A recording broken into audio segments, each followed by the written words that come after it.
श्री गणेशाय नमः। ओम वक्रतुंड महाकाय सूर्यकोटि समप्रभ निर्विघ्नं कुरु मे देव सर्वकार्येषु सर्वदा। ओम श्री नारायण वंदना। श्री नारायण नमस्कृतं परवीना च नरोत्तम देवी सरस्वती चैव ततो जयमुदीरयेत्। श्री कार्तिक मास महात्म्यम। प्रथम अध्याय। ब्रह्मा जी द्वारा अपने मानस पुत्र नारद को कार्तिक मास के व्रत, स्नान आदि के पावन महात्म्य तथा श्रेष्ठता के संबंध में बतलाना तथा इस मास में करणीय श्री विष्णु भगवान जी का पूजन, व्रत, दान, संयम, भगवत कीर्तन आदि नियमों का वर्णन करना।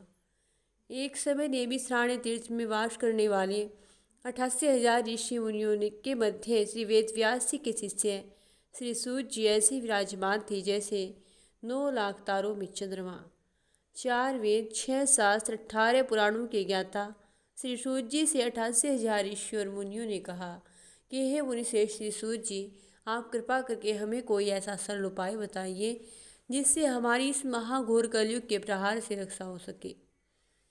समस्त ऋषि मुनियों के मुख से यह बात सुनकर के श्री सूत जी बोले कि तुम्हारी श्रद्धा तथा प्रभु भक्ति को देखकर के मेरा मन अत्यंत प्रसन्न है, इसलिए आज मैं तुम्हें कार्तिक महात्म्य की पावन कथा सुनाता हूँ, जिससे सुनने से इस कलिकाल में मनुष्य के समस्त पाप नष्ट हो जाते हैं और मनुष्य इस लोक में सुख भोग कर अंत में श्री वैकुंठ में वास पाता है। सो आप सावधान होकर के सुने।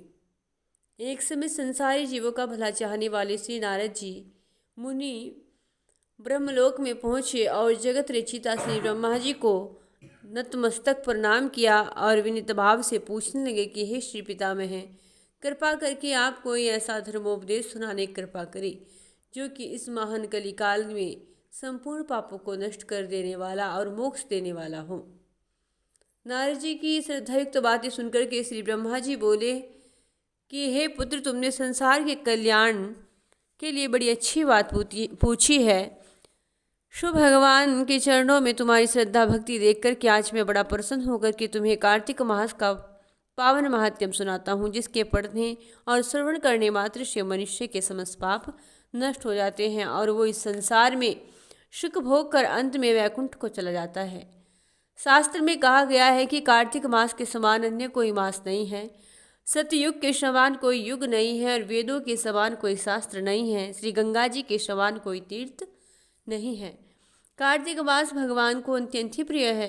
कार्तिक मास में किया हुआ व्रत, दान, नियम, संयम, भगवत कीर्तन अत्यंत ही शुभदायक है। कार्तिक मास में भगवान का गुणानुवाद सब प्रकार से फलदायक है। कार्तिक मास में भगवान के प्रति किया गया कृत्य सबसे बढ़कर के है और इससे बढ़कर कोई तप, कोई यश नहीं है। अतः तुमने संसार की भलाई के लिए बड़ा ही अच्छा प्रश्न किया है। अब तुम श्रद्धा युक्त होकर श्रवण करो। मैं सविधि कार्तिक मास का महात्म्य कहता हूँ। कार्तिक मास में स्नान आदि का महात्म्य आश्विन पूर्णिमा से ही शुरू हो जाता है। व्रत करने वाले मनुष्य को सूर्योदय से 2 घड़ी पूर्व प्रातःकाल शुभ मुहूर्त में उठकर के शौच आदि से निवृत्त होकर के 12 अंगुल लंबे सुगंधि युक्त वृक्ष का दातुन करना चाहिए। फिर जल से बाहर निकल कर के देवता, ऋषि और पितरों का तर्पण करे। स्नान करके भेड़, बकरी, वाहनों की धूल से बचना चाहिए और छींक, थूक, कुत्ता, कौवा, ऊंट, उल्लू आदि से भी बचना चाहिए। यदि भूलवश इनमें से किसी का स्पर्श हो जाए तो पुनः स्नान करें। मिथ्यावादी, नीच प्रकृति वाले लोगों से वार्तालाप नहीं करना चाहिए। भागीरथी और विष्णु, शिव, सूर्य आदि को नमस्कार करके जल में घुसे और नाभि पर्यंत जल में घुस करके विधि पूर्वक स्नान करें। गृहस्थी तिल और आंवले का चूर्ण मसल करके स्नान करें। विधवा, स्त्री और सन्यासी तुलसी जी की जड़ की मिट्टी लगाकर स्नान करें, परंतु सप्तमी, अमावस्या, द्वितीया और त्रयोदशी इन तिथियों में आंवला और तिल न लगाएं। स्नान मंत्र पूर्वक एवं भक्ति पूर्वक करना चाहिए। इसके बाद 10 अथवा 16 उपचार विधि से भगवान श्री विष्णु जी का पूजन करें। 16 उपचार इस प्रकार है: आह्वान, आसन, पाद अर्घ्य, आचमन, पंचामृत स्नान, वस्त्र, उपवस्त्र और यज्ञोपवित्र, चंदन आदि सुगंध अक्षत पुष्पहार धूप दीप नैवेद्य तांबुल पुंगी फल और ऋतु फल अलंकार दक्षिणा आरती एवं नमस्कार करके भगवान को अर्पित करके तुलसी जी की मंजरी सहित भगवान का पूजन करना चाहिए।